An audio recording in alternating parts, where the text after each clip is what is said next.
پاکستان میں وہاں بھی فرقہ ہے نا، تو اللہ تعالیٰ اللہ کے رسول صلی اللہ علیہ وسلم نے وہ رد کر رہا ہے کہ تم حدیث نہیں سمجھ سکتے، تم حدیث نہیں سمجھ سکتے، اس لیے سنو، اب تم اگر حدیث سمجھو گے تو تمہارے حدیث سمجھنے کا نتیجہ کیا ہوگا، وہ نتیجہ بتا رہا ہے، کہہ رہا کہ پاکستان میں اسی فرقے کے کچھ لوگ ہیں، تو چنانچہ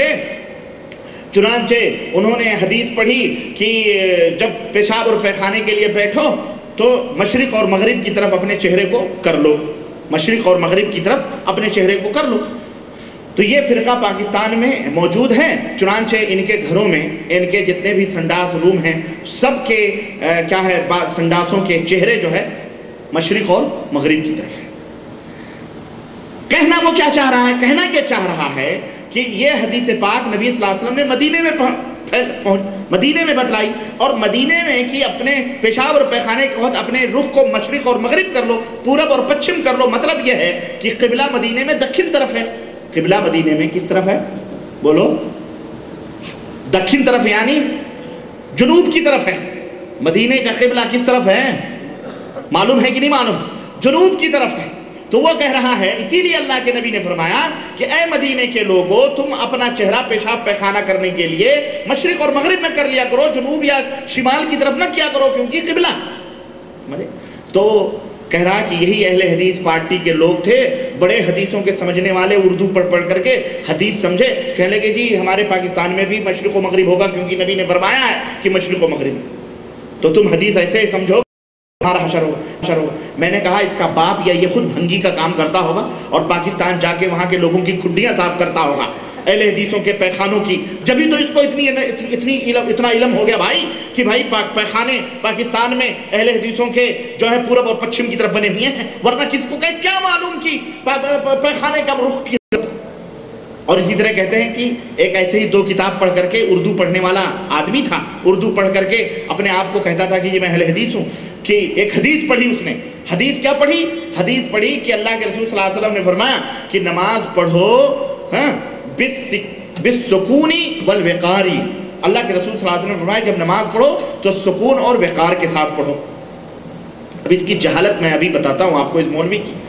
کہہ رہا ہے کہ ایسے ہی 2 کتاب پڑھنے والا کوئی تھا اردو پڑھ کر کے، تو اتفاق سے کاتب نے کہیں غلطی کر دی، تو سکین جو لفظ تھا، سکون جو لفظ تھا، واو کے جگہ اس نے یہ لکھ دیا، تو ہو گیا وہ سکین، اور وقار کی جگہ وہ جو ہے قاف ایک نقطہ رکھا تو وہ ہو گیا فار، ہے نا۔ تو اس مولوی اس پڑھنے والے نے کہا دیکھو حدیث میں لکھا ہو، اب یہ جب بھی نماز پڑھتا تھا تو چھری اور چوہا باندھ کے نماز پڑھتا تھا اپنے سامنے، چھری اور چوہا، اہل حدیث تھا، بڑا حدیث دانی پر اس کو فخر تھا، اس لیے چوہا اور چھری رکھ کر کے نماز پڑھتا تھا۔ تو کسی نے پوچھا کہ بھیا یہ تم چھرا اور چوہا رکھ کر کے نماز کیوں پڑھتے ہو؟ کہا تمہیں نہیں معلوم، حدیث میں لکھا ہوا ہے۔ کہا کون سی حدیث میں؟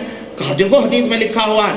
کہا اچھا یہ دوسرا نسخہ منگاؤ، دوسرا نسخہ منگاؤ تو اس میں سکون اور وقار تھا، تیسرا منگایا اس میں سکون اور وقار تھا۔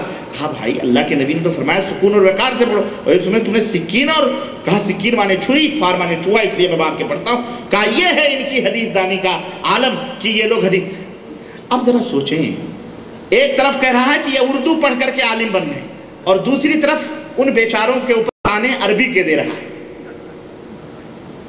ہے کہ نہیں؟ تو بتاؤ یہ غلطی اس اردو پڑھنے والے کی ہوئی یا اس ملے کی ہوئی جو عربی؟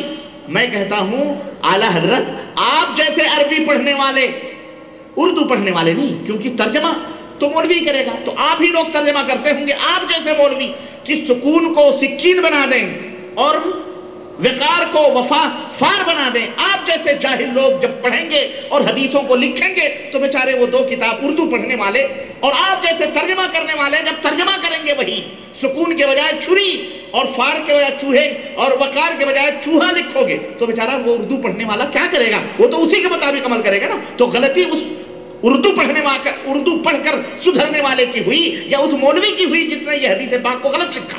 بولو کس کی غلطی ہوئی؟ وہ ملے کی غلطی ہوئی نا۔ تو ایسے ہی ملے ہوتے ہیں، یہی ملے خیانت کر کر کے امت کو گمراہ کرتے ہیں۔ یہ واقعہ کہیں واقع ہوا بھی ہے، اگر اس مولانا صاحب سے پوچھو تو دانتوں سے پسینے آئیں گے۔ قرآن ہاتھ میں رکھ دو کہ اللہ کے لیے اگر تم سچ بولتے ہو اور عالم ہو، نائب رسول بنتے ہو، تو یہ قرآن ہاتھ میں لے کے بولو کہ یہ واقعہ کہیں ہوا ہے یا نہیں ہوا ہے۔ اس طرح سے گڑھ گڑھ کر کے اہل حدیثوں کو بدنام کرنا، کتاب و سنت کے ماننے والوں کو ذلیل کرنا، اور ہمارے وہ شاگرد جو بیچارے درسوں میں پڑھ پڑھ کر الحمدللہ کم پڑھے لکھے لوگ، تھوڑا پڑھے لکھے لوگ اللہ کے فضل و کرم سے قرآن و سنت سمجھتے ہیں، شرک و بدعات سے توبہ کرتے ہیں اور اللہ اس کے رسول کے راہوں پہ آتے ہیں، یہ مولوی اپنے اپنے ملکوں میں جا جا کر کے ان کو اس طرح ذلیل کرتے ہیں۔ لیکن مسلمانوں، تم ذلیل نہ ہو، وہ خود ذلیل ہوں گے۔ جو ہمارے نبی کے فرمان کے ساتھ تمسخر اور مذاق اڑائیں گے، جو ہمارے نبی کے دین کو کاٹیں گے، رب کعبہ کی قسم ہے اللہ انہیں کاٹ کاٹ کر کے برباد کر دے گا انشاءاللہ۔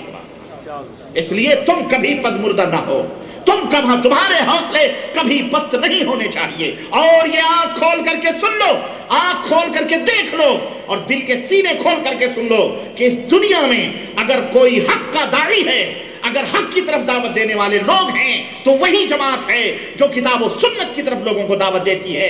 کسی مذہب، کسی شخصیت، کسی فرقہ، کسی جماعت کی طرف ہرگز دعوت نہیں دیتی ہے۔ جاؤ دنیا سے پوچھ لو، ہم کھلی ہوئی کتاب کی طرح ہیں، ہمارا کوئی چھپا ہوا، ہمارا کوئی ظاہر اور باطن دین نہیں ہے۔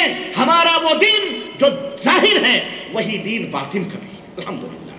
ہماری شریعت ہے، ہمارے پاس طبیعت اور طریقت کا پیمانہ نہیں ہے۔ ہم نے محمد الرسول اللہ کو اپنا امام مانا ہے، ان کے علاوہ کسی کو امام ماننا گوارا۔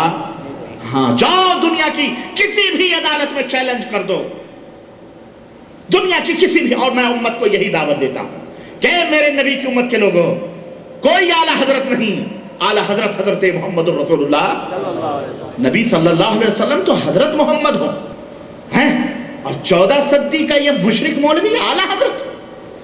سوچو ذرا، نبی کریم صلی اللہ علیہ وسلم امام الانبیاء ہوں اور لوگ اپنے اپنے اماموں کو امام اعظم کہیں، نبی کریم صلی اللہ علیہ وسلم کو حکمت عطا فرمائی گئی، ملاؤں نے اپنے ملاؤں کو حکیم الامت کہا۔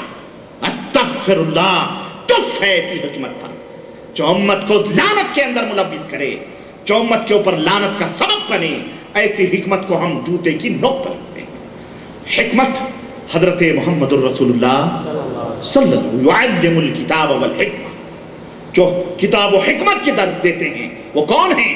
مدنی تاجدار حضرت محمد الرسول اللہ صلی اللہ علیہ وسلم۔ اور سنو مسلمانوں، سنو، اسلام میں کوئی قطبیت نہیں ہے، یاد رکھو۔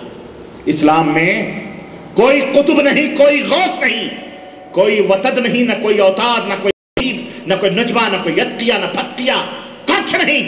یہ سب یہود و نصارہ کی ڈھکوسلے بازیاں ہیں۔ ڈرو مت، ڈرو گے ایسے ہی ذلیل ہوتے رہو گے، ایسے ہی ذلیل ہوتے رہو گے۔ کوئی قطبیت پھبیت نہیں ہے، سب جوتے کی نوک پہ ہے۔